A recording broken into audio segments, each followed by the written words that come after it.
Hello everyone, this is Rocket on page 42 of Alfred Basic Piano Library, and in Rocket we will examine harmonic interval second and third.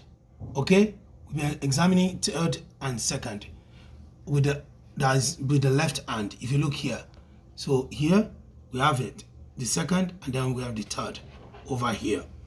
So, and also we need to bear in mind that this is the 3/4 time signature, which is called the ballet. It's going to be 1 2 3 1 2 3.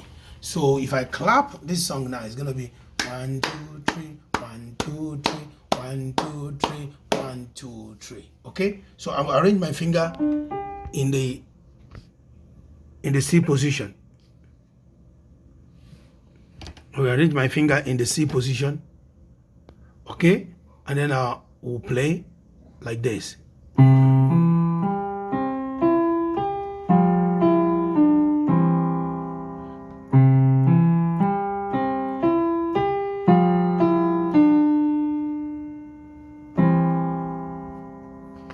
So that's it. Thank you.